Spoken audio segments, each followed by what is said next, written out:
First of all, I'd like to thank Freeport McMoran, which sponsored this event. And they did it because to support the winter publication of America's Quarterly.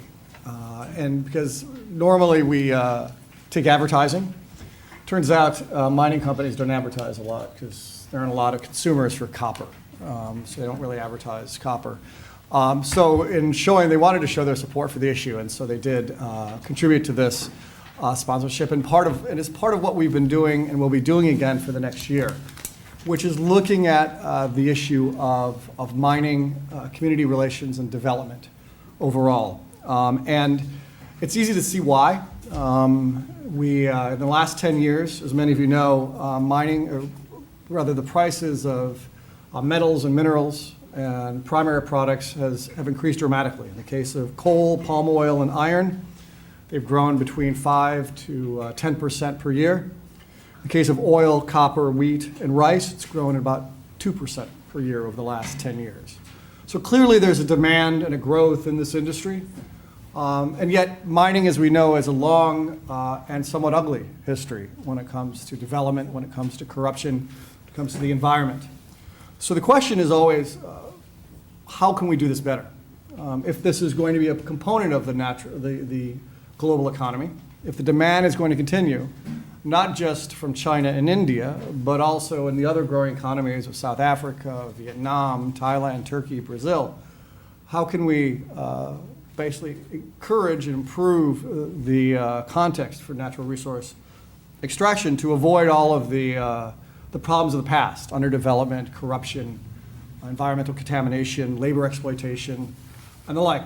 So with that in mind, last year, exactly a year ago, we went to 3 different mining sites in Colombia, Chile, and Peru with a videographer, with a photographer, and with researchers to look at comparative conditions for mining and natural resource extraction in those countries, and produce this, as well as a documentary, actually, on the case of the Rio Rancheria in La Guajira, Colombia, which was being moved, was going to be moved for about 40 kilometers to accommodate a seam of coal so that the company could get it. That actually did not happen. But try to look at this very complex issue of how companies behave, how governments encourage and better behavior, how they respond to the demands of communities, all with an eye towards recognizing the difficulty and complexity of this topic and calling out when it doesn't go well, and hopefully when it does. And that's what we're here to address today. This is, as I mentioned, part of a longer-term project. And this year, with Ford Foundation money, we're going to be continuing to work on the issue of Consulta Previa, which we touched on in this, and which I'm happy to say we have 3 experts here who are working on the issue of Consulta Previa, previous consultation, or previous consent, I guess is the best translation of it, in which we look at sort of the new sort of phenomenon when it comes to social community relations and natural resource extraction companies, which grew out of an ILO convention that guarantees primarily indigenous communities to have rights over their land and to be consulted and land that affect them. I'll let Bob get into all the legal contextual components of this, but also this has been passed into law in a number of countries in Latin America and has competing interpretations among the community groups, the companies, and the government. What I wanted to do is sort of look at this in depth and see, if you talk to some community groups, they see this as a salvation. Some companies see it as a headache.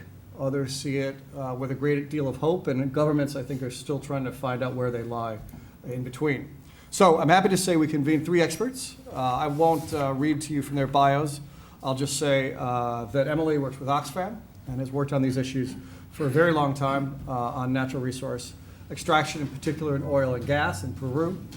Bob Thompson sort of came to us through a mutual contact. He's actually a lawyer, longstanding lawyer, has worked on environmental issues, has been at the EPA, but is now actually serving as an advisor to the sort of the banking regulator that is to draft Peru's legislation to govern Consulta Previa. And last but certainly not least is Rachel Davis, who's worked on this issue first with the Ruggie Principles and now with Shift here, talk and working with businesses so that they can better defend, represent human rights in their practices. So what I'm going to do is actually, we like to do these things as sort of an informal Davos-style panel. I like to believe it's a little more interesting and entertaining for the audience, but I'll let you guys be the judge. So what we'll do is just sort of have a discussion, and then halfway through I'm going to invite you to add in, because we have a lot of people who work in the industry who are clearly very interested in this, and we want to get your views as well. Because in part, let me add, since this is an ongoing project on the part of American Society, America's Quarterly, which will be publishing an issue in the spring of next year dedicated to Consulta Previa, this is also for us. I hate to tell you this wasn't part of the package, I know. Not only do we charge you, we're actually going to use you for your opinions. Because the idea is we want to get your input on this issue as well as we sort of explore it over the course of the next couple of months to conduct the research and prepare for the publication. So I'm going to start with Rachel. Explain to me a little bit about what Shift does, how it grew, and if you will, what is it that companies, because I think it's fair, I think we all agree here, there's a fair amount of responsibility on all three sides, governments, communities, companies. What can and what are companies doing to better prepare for this and address issues of Consulta Previa, but also social peace? Sure, Chris. Many thanks for the invitation to be here. I'm very pleased to join this panel. To say a little bit first about Shift. What is Shift? Shift is a non-profit organisation that I help run, and we were formed out of the UN mandate process that John Ruggie led to develop the UN guiding principles on business and human rights, which were unanimously endorsed by the UN in mid-2011. So since then, Shift has been working with governments, including on the Peru project that Bob is involved with individual companies, with international organisations and other stakeholders on what implementation of these guiding principles looks like. We do a lot of work with organisations like the IFC and the OECD and the European Commission and others who have taken up the UN guiding principles and integrated them into their own standards. This is important because what the guiding principles do for the first time, for those of you who aren't familiar with them, and what makes them more than just your average UN document that someone produced and it gets put on a shelf and no one pays any attention to it, is that they represent a real collective agreement, I think, about the expectations that now exist of business when it comes to how businesses can operate with respect for human rights, and the expectations that exist of government, right? The role that government is supposed to play, particularly when it comes to policy coherence on these issues. But I want to focus in on what the guiding principles say about the role of business, because I think that's a particular point of Chris's question. The guiding principles make clear that in many cases, complying with the law, where the laws are robust and where they're effectively enforced, will put business in a position where it's largely respecting human rights through compliance. But that's not always the case, as many in business are the first to experience and to know firsthand. So what the guiding principles do is provide a blueprint for how companies can meet international standards, international human rights standards, while operating, including in challenging contexts. To do this, companies, the first thing they really need to do is to understand what their social impacts, including human rights impacts, might be. And to manage that, you've got to engage, often directly, with those whose human rights you may impact upon. So the guiding principles place a lot of emphasis on meaningful stakeholder engagement or stakeholder consultation as sort of an integral part of how business understands or can understand its impacts. This can be particularly challenging for businesses in all sectors, but to focus on the mining sector, we spent some time in the field in Peru with 5 different mining companies, including Antamina, but also Tintaya, Pierina, La Graja, different operations at different stages. And what we saw, the lessons that came out of this sort of field-based research, really confirmed a few things, that there are 3 main types of challenges for companies in getting this right. And the first is around time, right? Consultation, meaningful consultation takes time. And what we often heard was different senses of time internally within a company. People would talk to us about social time versus technical time. the time that colleagues on the operational side had or felt that they were under, and the sense of time that those on the community relations front felt that they had or needed to build relationships or to engage in consultation and seek community consent. The second issue is around skills and closely related to that, attitudes of company staff. So some companies are not so thoughtful about who they put in the community relations function. It's sort of a, well, if you're good at talking to people, then you'll probably be good at community relations. It's incredibly hard. You have to have really difficult conversations with people, often unpleasant or awkward conversations, often in a potentially hostile environment or an environment where a community doesn't have the information that they want, and you have to deal with those expectations. So there are real skills that are required, and I think the industry is starting to recognise that. We certainly hear that from a number of key players, but it takes time, and attitudes to engagement and consultation, who you hire, what they think about the local community, what they think about engagement with the local community is very important. Are you hiring from Lima or are you hiring from the local region for your community relations team? And the third thing I wanted to flag is do you as a company have the processes to back up that engagement? Do you have the internal processes to take the information that you get through community consultation and meaningfully integrate it into internal decision making? That can be particularly challenging in companies where there isn't a cross-functional structure for organising and making decisions on these kinds of impacts and how to prevent and manage them. And it also, of course, relates back to the issue of time. And I think the most successful examples that we've seen are ones where companies are going beyond the consultation period of engagement and actually looking at how to work with local communities in monitoring, in identifying potential solutions, and so on. So really much more of a partnership and capacity building based approach. But that's enough from me for now. Okay, I have a couple follow-up questions, but I'll get to those. Okay. Emily, there have been a number of cases recently of community protest and backlash. We know the case of Guatemala, Goldcorp. We know the case also of Peru, Newmont, and Conga. Give me a sense of what's the source of that backlash? Could something have been done to prevent it? Have they reached a point of not going back, no turning back?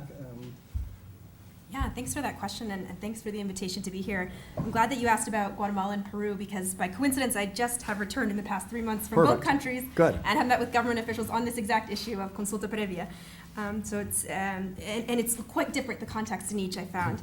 But just to give a little bit of background context too, in general, to mention that, you know, in many countries in Latin America and around the world, too often it's communities that are bearing the brunt of the environmental, social impacts of these mining projects and not reaping their share of the benefits. And I think Peru is an interesting example, because even there where the government is quite decentralized and communities are receiving a very large share, local governments are getting a large share of the revenues that are derived from these projects, we're often seeing they're not leading to benefits. So one example, a report that we did a couple of years ago that looks at a huge gas project called Camisea in the south of Peru.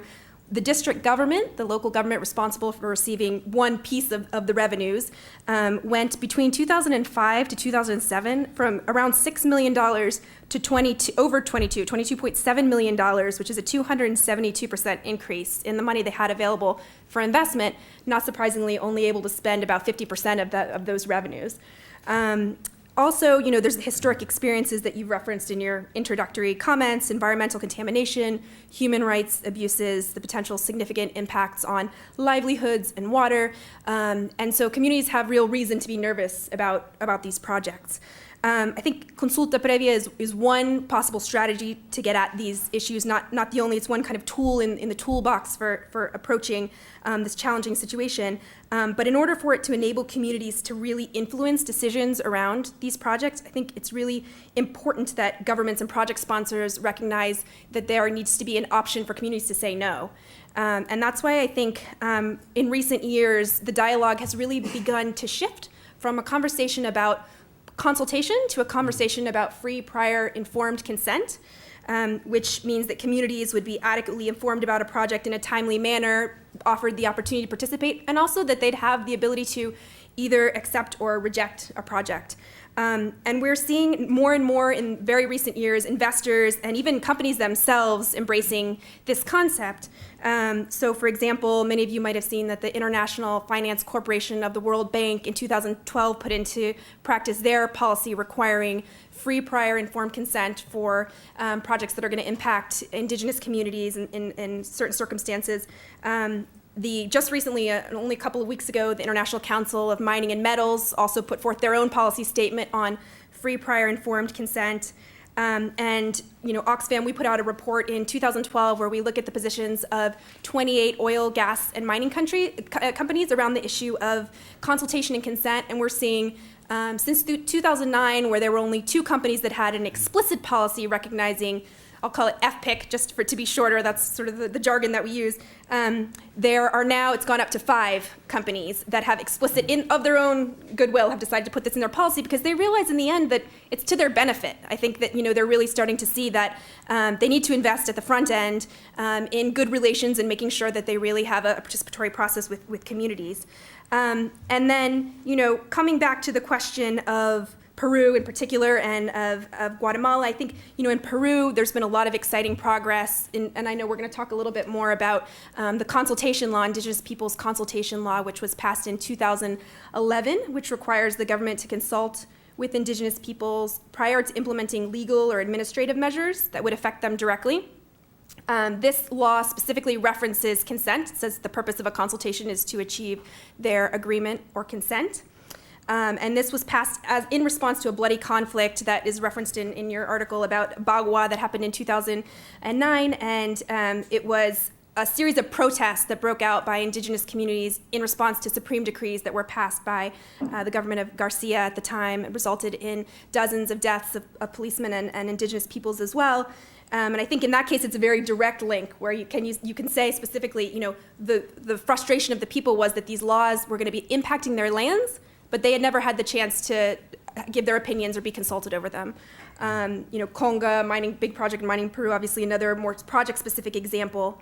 And I think, the true test now will be in the implementing regulations. It's a critical opportunity if well done. There have been a couple of recent statements by the government which suggest that they might be backstepping a bit on implementation and undermining, the consultation law.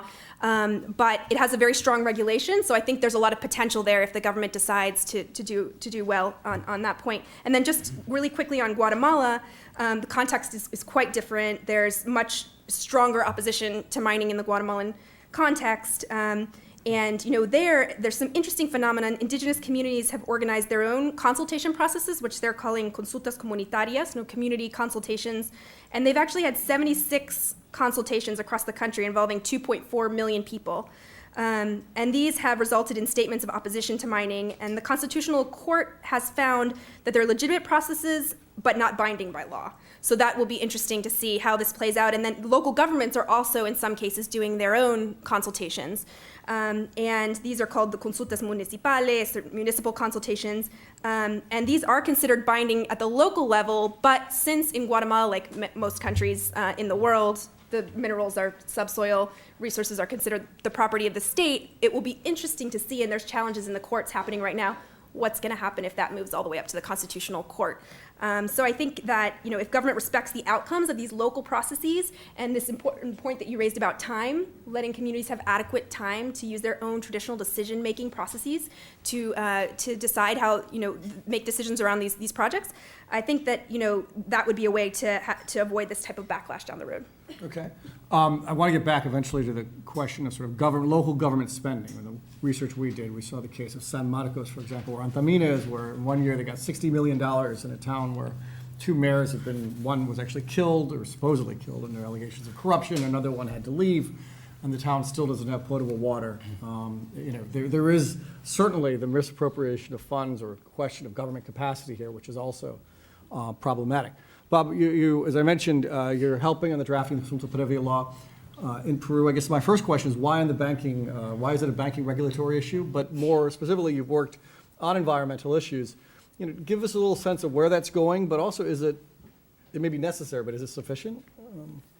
Well, first of all, thank you very much, Chris, for having me on the panel. I enjoy the opportunity to talk about what we're doing in Peru. And I am here actually as representing Dr. Daniel Shidlovsky, who is the superintendent of banks and insurance companies and private pensions. And he has spoken at Council of Americas before and sends his greetings here. Anyway, he asked me to join with him in helping the superintendency put together some regulations. And I have to emphasize they are still very much in the drafting stage.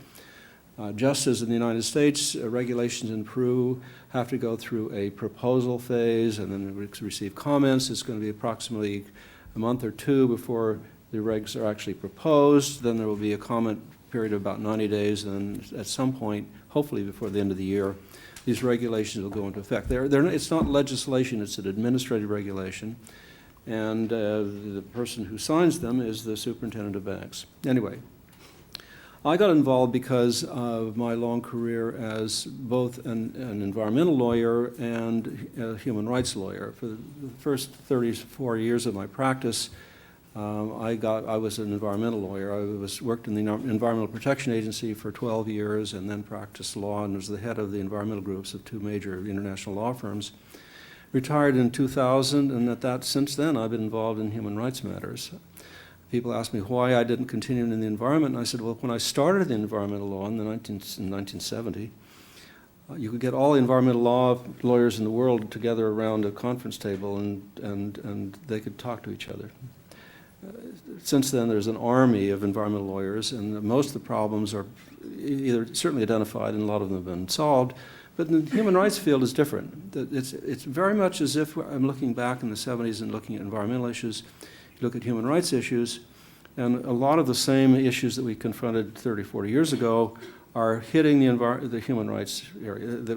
Getting organized, getting legislation in place, getting enforcement in place, identifying policy issues, cooperating at international and national level. All these things are very much familiar to me. But in terms of these regulations, the first question we asked ourselves is why are we doing this? It's a good question. One doesn't necessarily associate the banking regulator. Certainly you wouldn't think of the Federal Reserve as being particularly interested in Consulta Previa. But in Peru, there's a lot at stake. As we pointed out, in the Congo mine, there was a multi-billion-dollar mine that was shut down, and it's become almost an epidemic. They reported in last year over 100 instances of very serious conflicts between local communities and development companies, not just mining companies, but development companies generally, that'd be oil or gas or whatever, or even power plants. Peru has its own peculiar history, because I was reminded when I was in Lima a few months ago that Pizarro, when he conquered Peru, he enslaved the population and put them to work mining gold for the Spanish crown. Interesting precedent. And we fast forward several centuries, and what we discover is that things haven't changed that much in some instances, but they are changing, and they are changing rapidly. And the Superintendency of Banks is aware that if we do not contain this contagion somehow, it's not just the banking problem, it's a Peruvian-wide problem, because mineral extraction accounts for like 40% of Peru's exports. It's like 14% of the GNP and a huge percentage of the inbound foreign capital. If Peru gets the reputation of being a tough place to work, where you could actually lose your shirt, it's not going to get. The driver of Peru's prosperity is at stake here, and that affects the banking community. Banks lend money to mines, banks lend money to restaurants and automobile dealerships and so forth.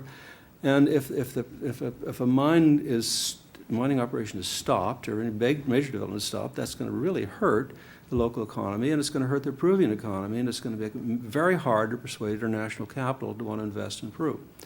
Hence, the Superintendency of Banks has, as they say, a dog in this fight. But we're not alone. I mean, it's a Peruvian-wide issue. I mean, the Ministry of Mining and the Environmental Ministry and the Economics Ministry, the President, are all very concerned about the issue of social conflict in Peru and what to do about it. And the Superintendency of Banks is trying to do his part. As they say, the golden rule means that the man with the gold makes the rule, and of course the banks are in a position to exercise a certain amount of leverage over the mining industry or the gas and oil industry, whatever, in trying to make sure that before a project gets funded, that there's been proper attention paid to the potential for some kind of conflict evolving. And that, of course, is the Consulta Previa issue. I mean, what can you do before you start putting your shovel in the ground to make sure that the people are not going to get up in arms and be unhappy with you? There's no magic bullet to this. As Emily and Rachel will tell you, there are multiple reasons for why communities get up in arms over these things. In the past years or so, we've been having conferences, and human rights lawyers have been coming together and describing problems in their country, whether it's in India or the Philippines or whatever. And to a large extent, they start with environmental issues. And someone is spraying bananas on a plantation, it drifts over and it affects the people, and they think their babies have birth defects and so forth. Or a community below a mine in Papua New Guinea, they dump their stuff in the river and it wipes out all the fishing and all the water uses and the cattle and so forth. All the way down, hundreds of communities get wiped out. And these are essentially environmental issues. So it made a certain amount of sense that Danny would ask me to kind of help him with this, as well as the fact that I've been involved in a lot of regulation making at the Environmental Protection Agency. What we're trying to do is to participate in bringing about a cultural revolution, so to speak. What is it that can be done in advance to make sure that the proper preparations have been made so that when a development is, when the shovels go into the ground, that they're not going to immediately start some kind of conflict. And that is a tough thing because it involves a thorough understanding of what the impacts are going to be. It involves a thorough analysis of whether the standards that are going to be imposed are going to be adequate to mitigate those impacts. And it involves whether the community is going to accept the resulting impacts after you've done everything you can to clean up the pollution or prevent the workers from that are being brought in from exploiting the local people, whatever it is. So there's this hope that we can ask the banks to make their borrowers do some of these things in advance. And before they make a loan, the banks have to have complied with the regulations that we put out. And that means that they have had to go out and do proper consultation and reach agreement and get at least broad community support so that it doesn't look like they're going to have trouble on day one. We're a little concerned that the banks may do this as a paper exercise, and therefore we're building in a third-party kind of verification process. And that's going to be one of the most helpful things that these regulations do, because the banks will then have to explain why it is they're claiming that there's a community support to an outsider who will then explain why they're not yet have community support. And the outsider it's someone who can come in and not beholden to the banks, not beholden to the mining companies, and not particularly with strong local connections, but who's someone who come in and say, I've talked to the people and they agree that the mine should go ahead, or I've talked to the people and there's trouble. And not until that person is signed off will the banks have fulfilled their Consulta Previa requirements. But it doesn't stop there. Once things get going, the issues come up, and we're going to try to make sure that the banks require their borrowers to be ready for this. Rachel was talking about the role of the community relations people in these mining operations. That's extremely important, and their voices have to be heard. They have to be given time. They have to have the resources, not just money and time, but also the training. I've been cultural anthropologists and so forth. People are able to get in and understand what's going on and get informed opinions. And that should hopefully head off some of the problems, because there's greater understanding and a relationship developed. But if a problem springs up, the mining companies have to be ready to deal with it with the proper people, not just the Army to come in and say, out of our way, but people who can actually mediate these grievances, and people who understand what's going on both sides and who can understand what's happening and basically who's at fault and who has to be talked to. because at a point when things are heated and the bullets are flying, it's very difficult to have a rational dialogue. So we try to head all this off in advance by saying, get your ducks in a row before you get out there, and we're going to have covenants in your loan agreements that say these are the things, kind of things that you really have committed to do.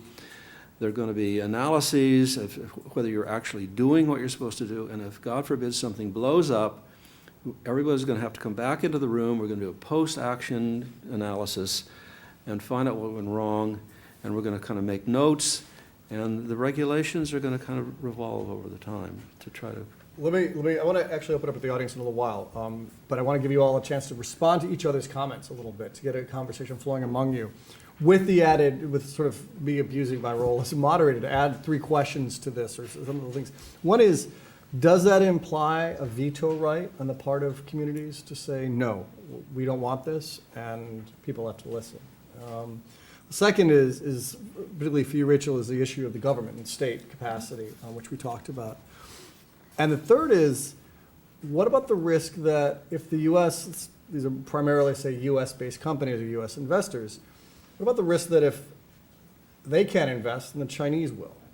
You know, that you create, by creating standards that not every company will adhere to, you create a race to the bottom in some aspects. So how do you make this apply across the board? I'm thinking also sort of our anti-corruption commitments in the United States, which, you know, let's say other countries who I won't name don't have to abide by them, and sort of it cuts out U.S. competitiveness. Let me actually start with, we'll go in reverse order. Bob, I'll start with you again, and then we'll sort of one from there. And also comment on the presentation of the others. Which of your Anyone 200 or you feel 300 comfortable asking questions? or Okay. answering. Well, the me issue, in all if you want. the first thing is the simple one, and that is if you have a national regulation that applies to everybody, no matter where the investment comes from, the Chinese will have to comply as well as the Russians or the Saudis or whoever is putting the money into Peru. And that, so it really becomes a national issue. Okay. And I think that there's a lot of, one has to realize that there's no magic bullet here, and that what we're really trying to do is to create a process and to try to create a sort of cultural shift that'll address, that gets things started. One of the things we want to do is to try to encourage the creation of expertise, not only in the banks, but also in the mining companies, and also in the civil society. Yeah. People who can come in and really help out, who are trained, who are acknowledged, and have a role to play. That, not only just the experts who come in and sort of say, has there been a prior consultation, but how to help the process along. So that's my contribution. But how do you, let me just, I am definitely abusing my role as a chair, but how do you avoid, I'm going to say, sort of how do you separate from that the groups that are just adamantly opposed to mining in whatever capacity? There are those who are serious, but there are those who, for reasons of corruption, partisan differences, long-standing grudges, will not permit it. And how do you separate sort of the more serious from the less serious? Well, this is where you have to look at the environmental struggles that have gone on in the United States, for example, and are going on elsewhere.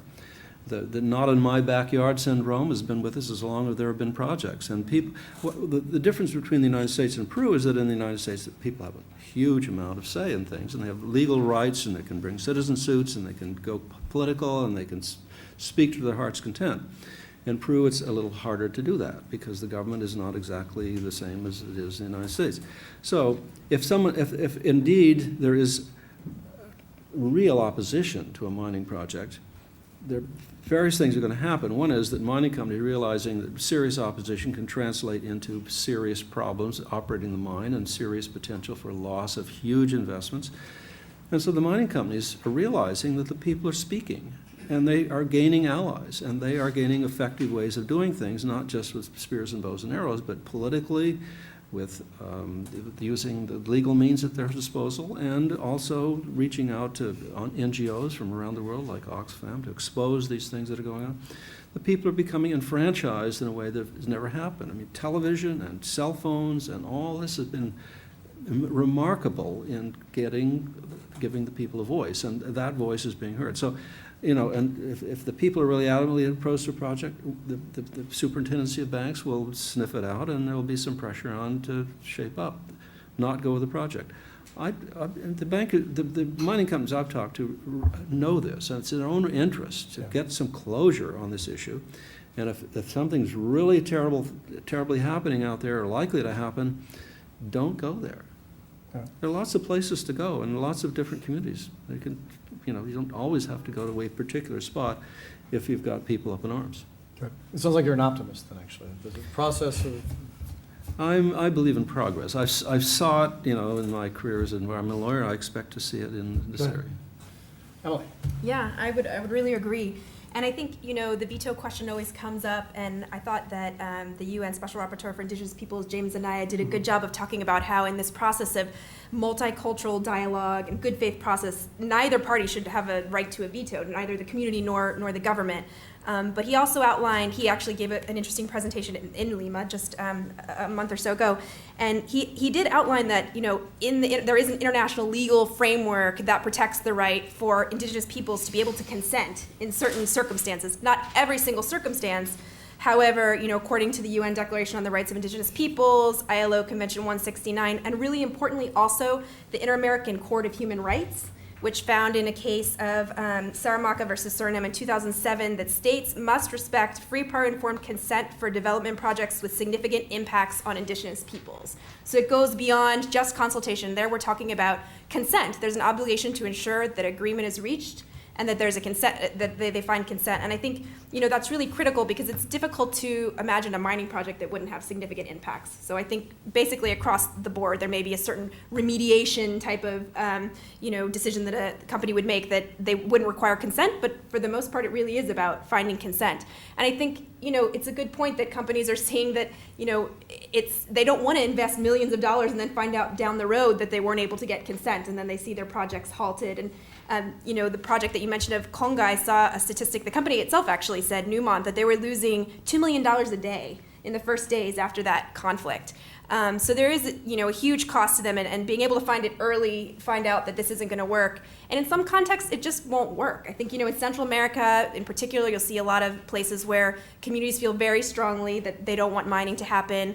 There's an interesting example in Colombia, the UA, indigenous peoples who felt that the oil was the blood of their earth and opposed very strongly for years. And so you just see in these situations companies coming in and then leaving.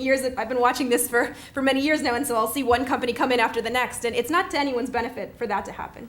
Yeah. Rachel? Yeah. So let me tackle the government piece a little bit, because you asked me to, Chris.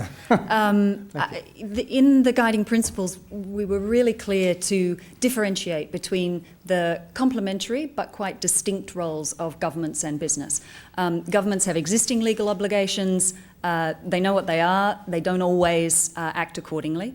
And they very often lack the kind of policy coherence that's needed between departments that are traditionally dealing with companies and those that have responsibility for implementing the government's human rights obligations. So a lot of what we spend our time doing is helping governments make those connections, develop that kind of policy coherence. And the Peruvian project is a good example. It's about looking for a smart mix of measures, right? Governments have a range of policy and regulatory tools. It's what is the combination that's going to be effective. Many governments, including particularly EU governments, I think, have made a mistake for a long time that if the situation is one where certain measures or certain approaches are voluntary for companies, it means that companies don't want any guidance at all about what the state expects. That's really quite different from what we talk about in the guiding principles, which is your responsibility as a state, even if you are in the realm of voluntary measures, to be clear about what the state's expectations are, the kinds of ways in which companies can meet it, the kinds of resources or support that's available. So again, it's getting governments to be smarter about these issues. We did quite a bit of work during John Ruggie's mandate on the question of responsible contracting. So what are you asking from both businesses and governments when it comes to investment agreements? How do you build in consideration of social and human rights impacts right from the start? In a smart way. So not just saying there's a pot of money in case something goes wrong, but who has responsibility, who's going to monitor, and is there a grievance mechanism? Can people raise concerns if something happens? I think it's interesting to see in the new IFC performance standards a very clear direction to companies that you cannot rely on a government-led process if you're in a resettlement situation, or if you're in a settlement, or if you're in a situation where a project affects Indigenous peoples. You need to do your own due diligence. You need to look at what the government has done. You need to look at whether you're inheriting problems, and look at whether you can supplement that. Look at whether you can work with the government. The performance standards make clear that that's a preferred option. So this is all in line, I think, with what we're seeing in the guiding principles in terms of don't just take it for granted. If the government isn't meeting its side of the bargain, it doesn't mean that your responsibility is lowered.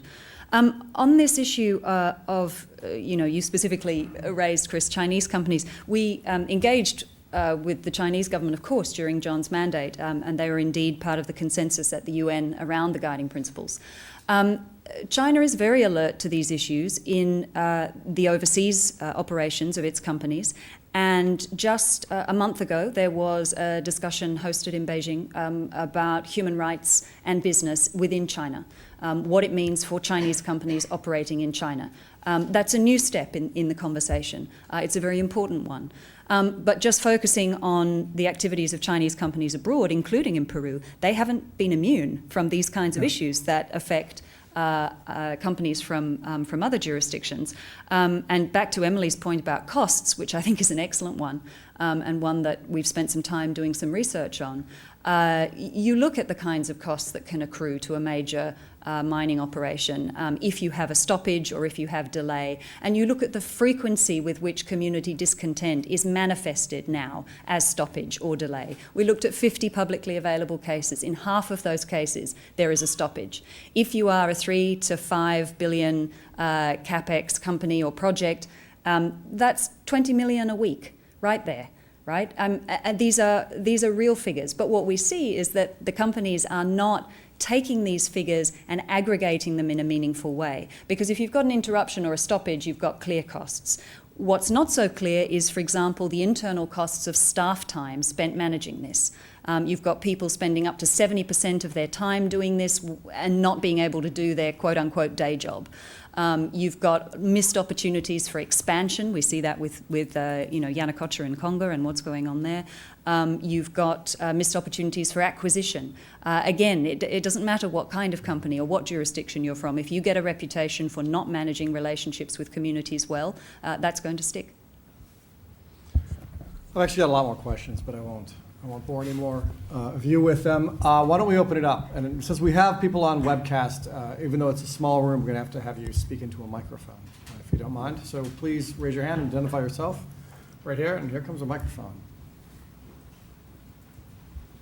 Hi, thanks. My name's Paul Durham. I'm with International Minerals. We've got a couple of operations with our joint venture partner, Hochschild's, which is a Peruvian mining company.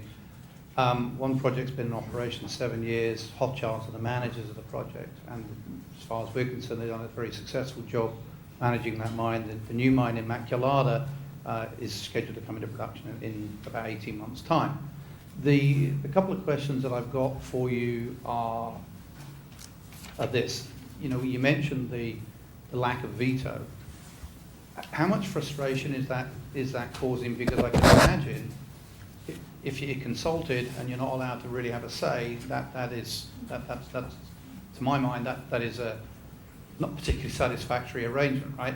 You're consulted about what's going to happen and the impact on your community, etc., and that's fine. But you can be vocal about it, and the mining companies, and I believe Hochschild's have been excellent in their management of community relations. I have nothing to suggest that that's not the case. They've been operating in that country, I think, over 70 years now, quite successfully.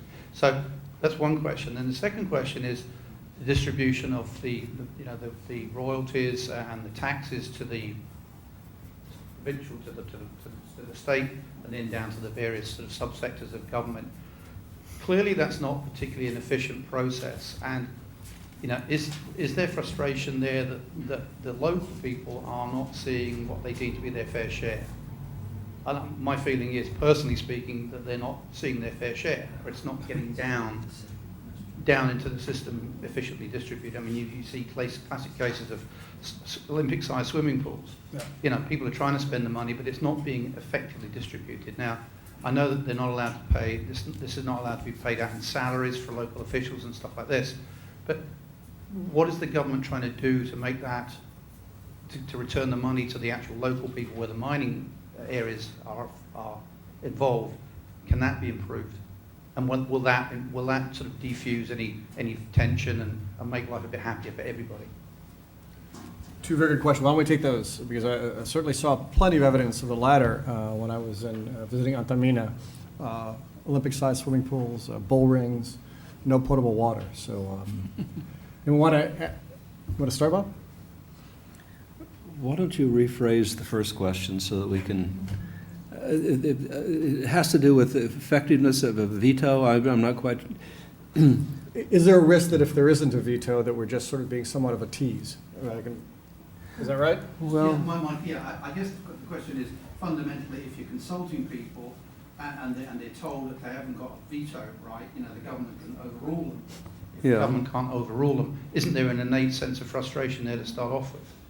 absolutely, absolutely. I mean, it's the question of what are the power factors on each side. If the company feels that it can just steamroll the local community after ostensibly consulting with them, it probably will, and then, but there are consequences to that, and that's what we're talking about here, is how the local communities are now realizing it isn't just a question of saying yes or no to the mine. It's a question of working out an arrangement that's satisfactory to the local community, and if it isn't satisfactory, those grievances are going to build up and up and up, and something happens, you could have an incident involving company personnel who abuse the local women, whatever it is, that sparks off the sense of resentment, and then you're in real trouble.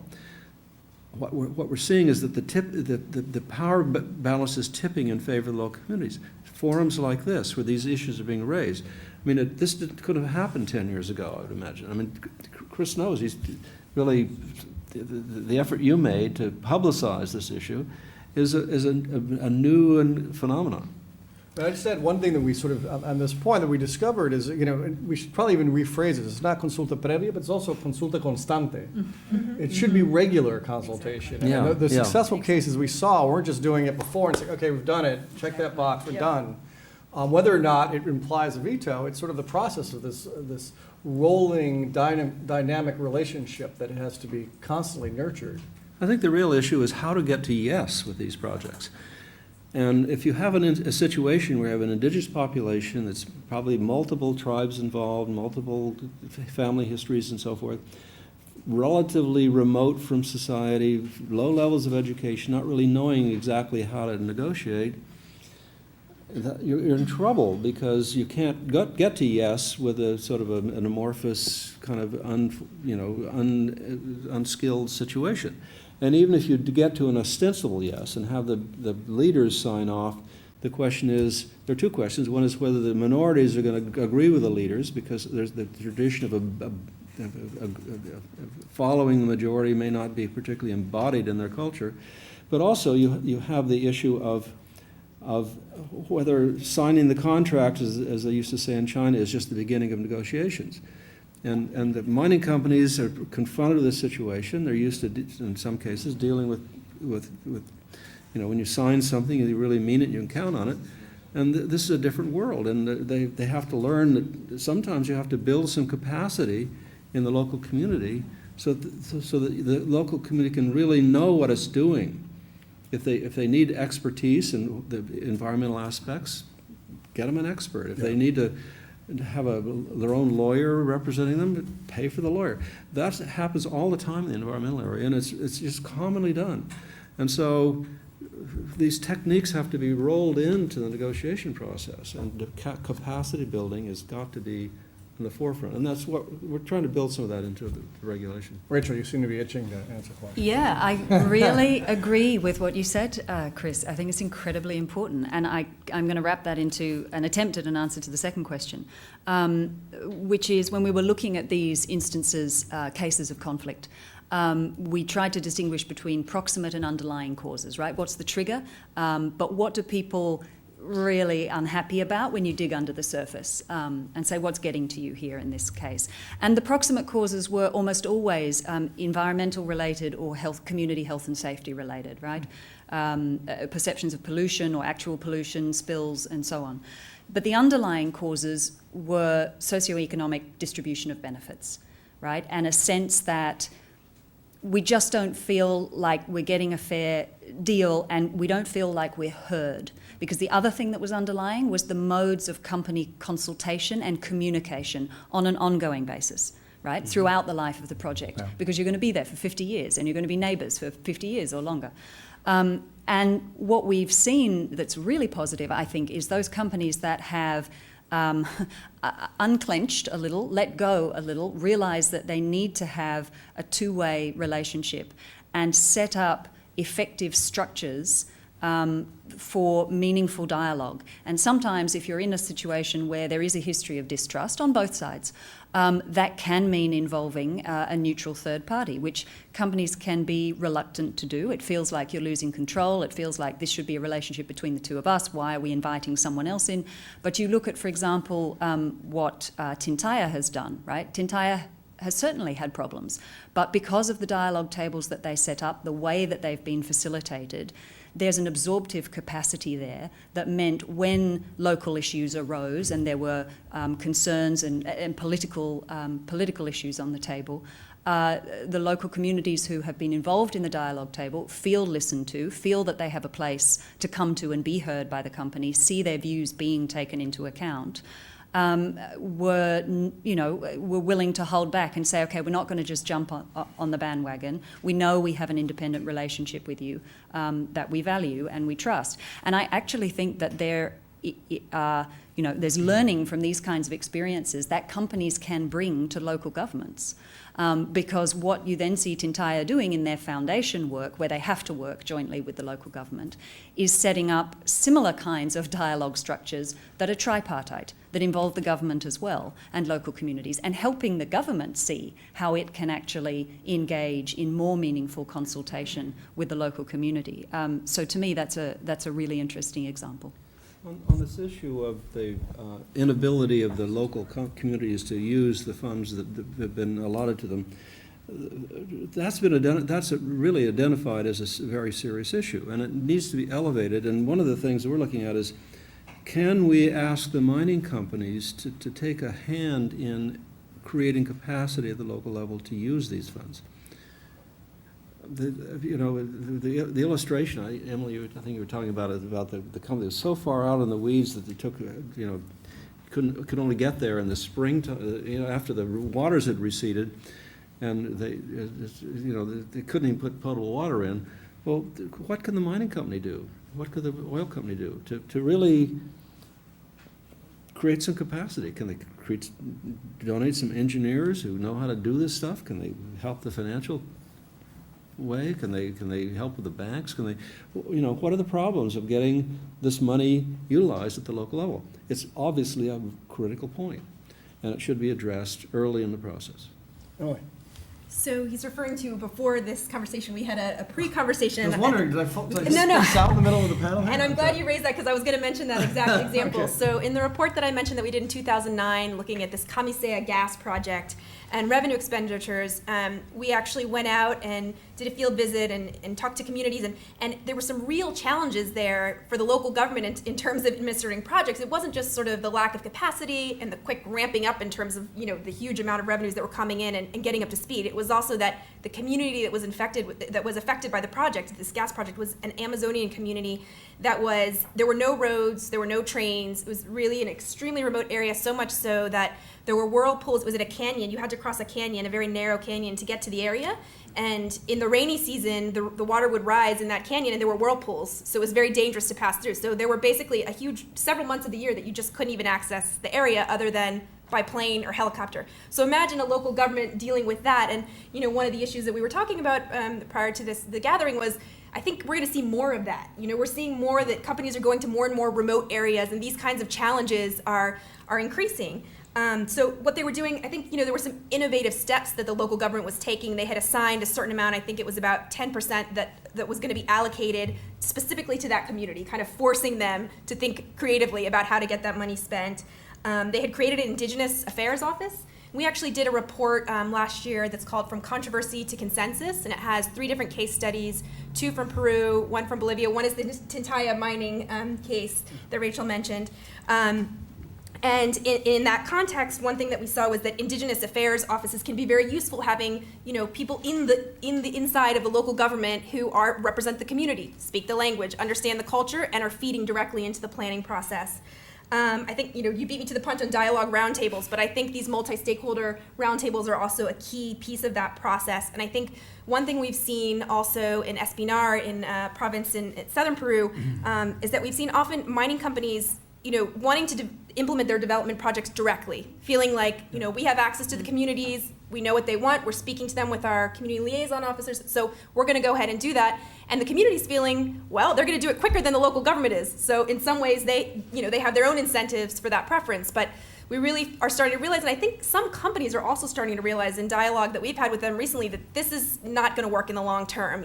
Even though there may be some challenges in terms of the bureaucracy of having the local government work, they need to build that capacity. It's only been less than 15 years since the Peruvian government has started decentralization, so it's natural that there's going to be this evolution. And then maybe coming back to the first point about the frustration over the veto, right? And I think, yes, very much so. I think communities are extremely frustrated. But I also tend to be a bit of an optimist in that frame, because I think there's a lot of good stuff in the Peruvian Consultation Law, and it's very new. So I think a lot will depend on how it's implemented. So for example, it says explicitly that the aim of consultation is to achieve agreement or consent, although there is a stipulation later that the government makes the final call. It also has in the implementing regulations, it specifically says that when communities are going to be relocated, it refers back to Convention 169, which says that consent is required for relocation. And as we know, many mining companies are going to, when you do these huge open pit mining projects, that often implies relocation.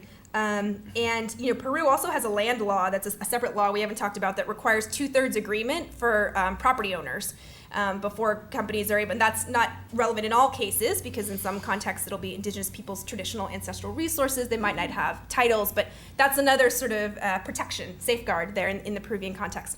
And I think, so I think in that way that there's a lot positive to look at. I think I just wanted to mention again, when I talked earlier about the potential to undermine the law, one of the big threats right now is that President Humala has referred to indigenous peoples as and excluding campesina highland communities from the definition of indigenous. That would have serious impacts. And if that comes to play, if there's not pushback on that, and that's in disaccord with the Ministry of Culture, which has stated, and the Human Rights Ombudsman Office, which has stated, as well as international law and Peruvian's own regulations and laws, if that comes to pass, that's going to be a big problem for the consultation law. There's a number of hands that people seem to be making gestures. So what I'm going to do is actually ask a bundle of questions here, or have people ask a bundle of questions, so that we can, because we actually are already approaching the time. Obviously, there's a lot on the table, a lot to talk about. So why don't we, Tom, you had your hand up, right? Yes, I did. And then anyone else before want to pass it to Tom, and you. Here's a microphone. Thank you. My name is Tom Cadalla, Research Pays. I'm a syndicated columnist, and I'll be planning to write an article on this issue. What I wanted to bring up is this whole idea of responsibility of companies to do not just allocate funds, which is what you mentioned. You said it should have a mechanism, it should have a structure. There's much more responsibility involved in their mindset. Okay, and then I kind of get the sense that the indigenous people should have the same, but I don't know who's really running that. And it just feels like there's a long arm of who's in control. It goes back to the company, and I think that's a big issue. So how do you bring indigenous people up to speed to this process? Is that even possible? Then pass the microphone right behind you. There you go. My comment would be that small miners in Canada regularly consult first with the bands, as they call them up there, decide on specific projects, or projects as they say, schools, housing, hospitals, roads, water. There are many, many issues involved, and they could all be defined in a contractual manner and go very deep here.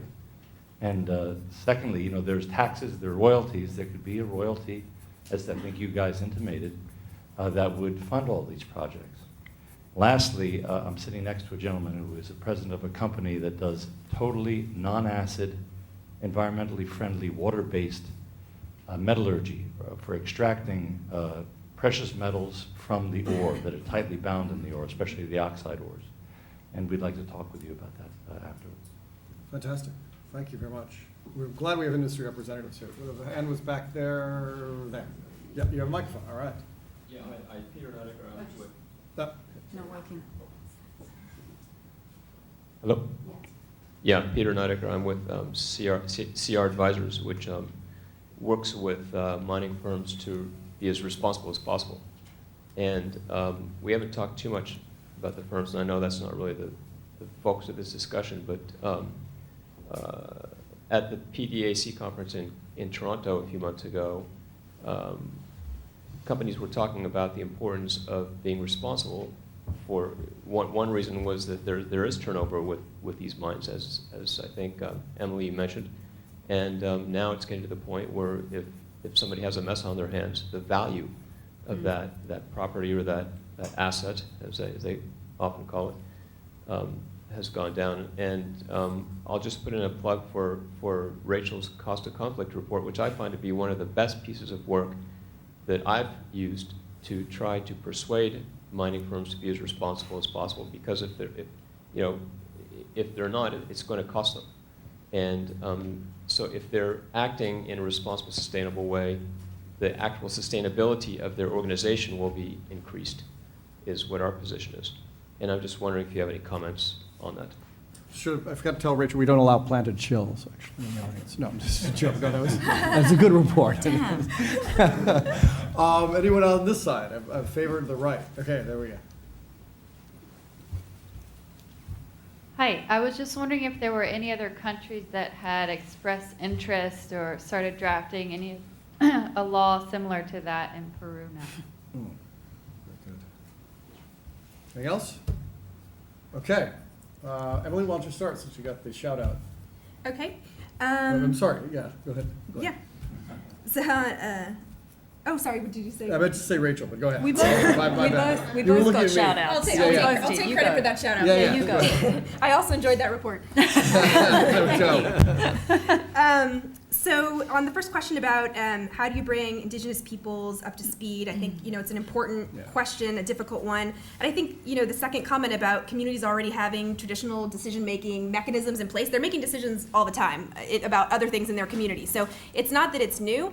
I think one thing that's really innovative and important that's happening recently is more efforts to do community protocols.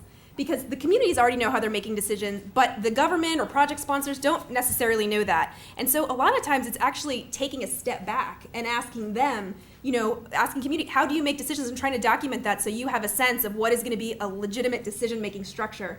And I saw an example in Peru recently where the government actually went in to do, they're doing their first consultation right now, and they had sort of announced, with the official letter, we're going to be coming at such and such a time. Already that created ripples of frustration. No, you need to consult with us about the timing. We have our own, which makes sense. You have to sort of ask them. So very, very early on, I think that is a really essential point, the community protocols. And then on the question about countries drafting laws, I recently heard that there are 7 countries in Latin America. I attended in Lima a meeting of their human rights ombudsmen in Latin America that was specifically on this issue of Consulta Previa.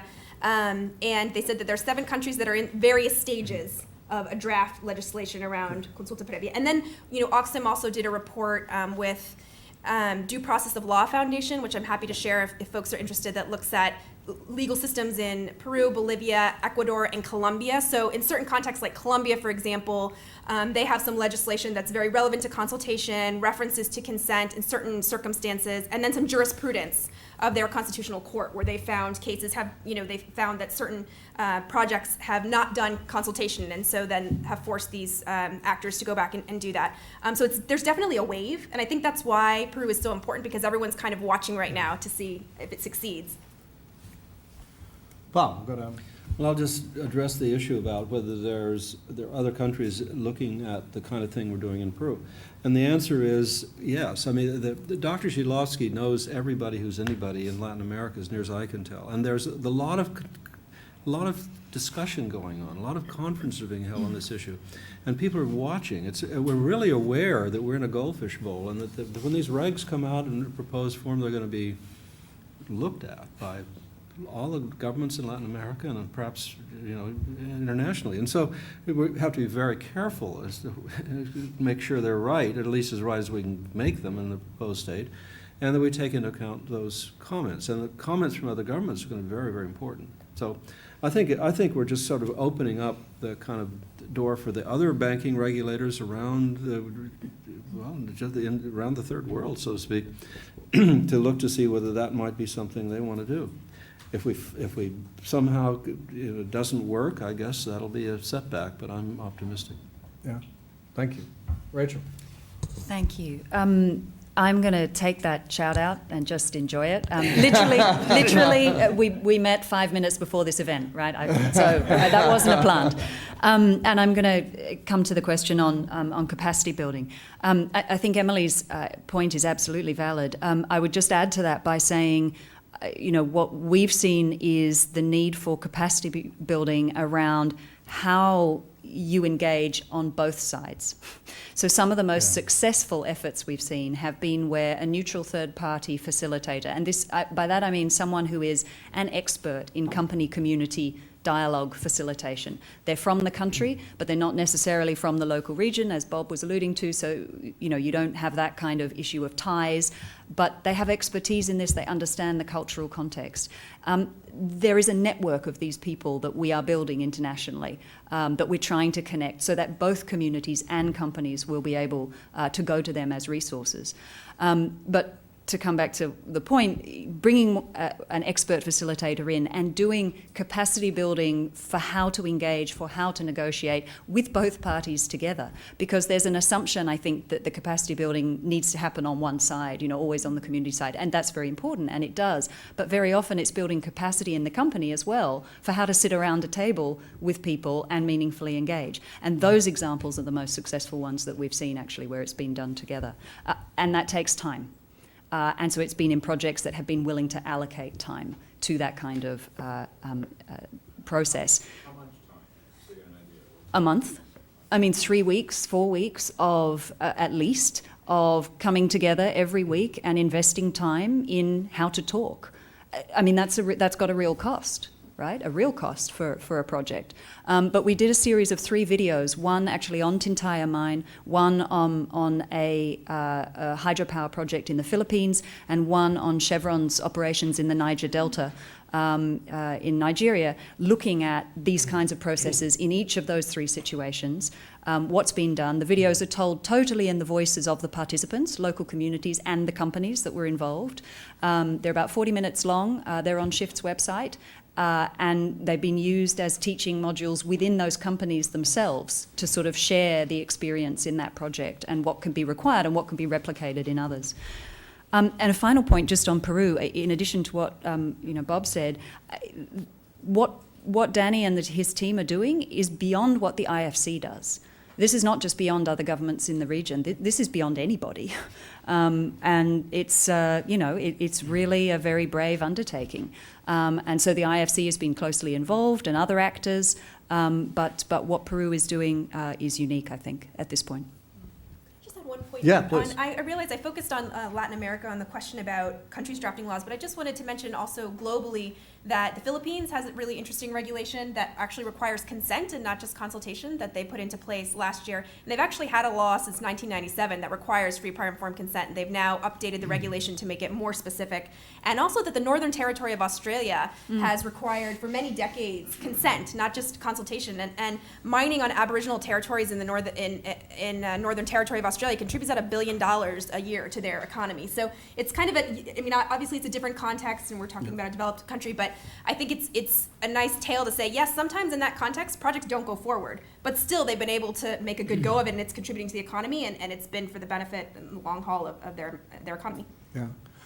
Maybe it's just my impression, maybe I'm an optimist or just a fool, but I think there's a general sense here of just optimism, of a convergence of certainly the strategies and possibilities and tools for making this a far less conflictual process. And it's actually a far more positive, I think, picture that we get than in the daily news, and that there's certainly a learning curve. And I think my impression, too, is that more and more groups are getting involved in this.